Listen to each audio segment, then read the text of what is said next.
Le problème de détenir un immeuble en direct, c'est qu'il y a un certain nombre de charges et de complexités juridiques, en particulier sur les travaux, sur la gestion locative, sur la fiscalité. Mais aussi les problèmes de financement, en particulier quand il s'agit d'avoir des travaux.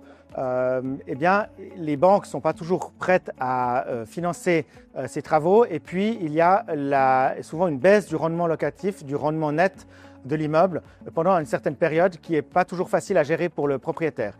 Et donc, tous ces éléments incitent à vendre l'immobilier.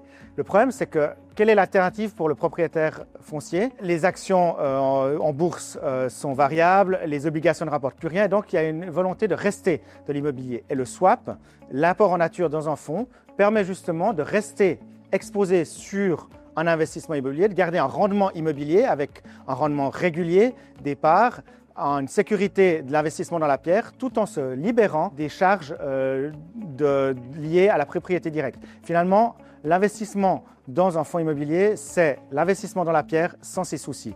Et le swap permet justement de réaliser cet investissement. De l'autre côté, pour le fonds immobilier, l'intérêt aujourd'hui, c'est que l'appétit pour l'immobilier très tiersé est forte. On voit qu'il y a beaucoup de demandes pour des augmentations de capital, mais évidemment, la matière est limitée. Il est difficile de trouver des immeubles aujourd'hui pour investir. Et donc, finalement, le swap, l'apport en nature, permet d'accéder à des biens immobiliers qui ne seraient pas en vente dans d'autres circonstances.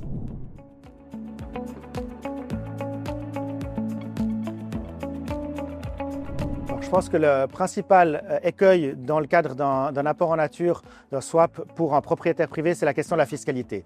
Parce que la fiscalité immobilière est très complexe, la fiscalité des fonds immobiliers est aussi relativement complexe.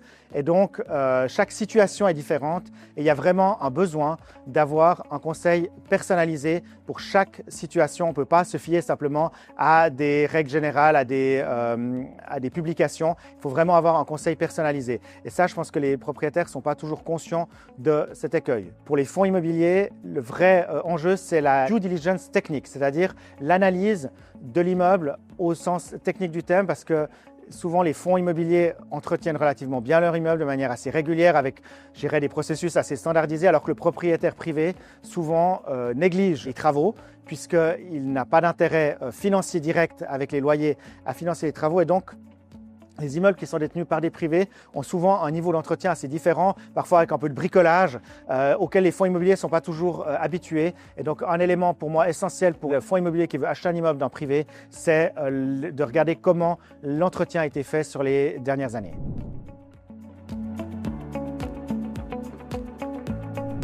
Le frein pour les propriétaires privés, c'est souvent l'attachement émotionnel qu'on a avec un immeuble, d'être propriétaire de la pierre, de pouvoir visiter son immeuble. C'est clair qu'avec un fonds, on perd cet attachement-là.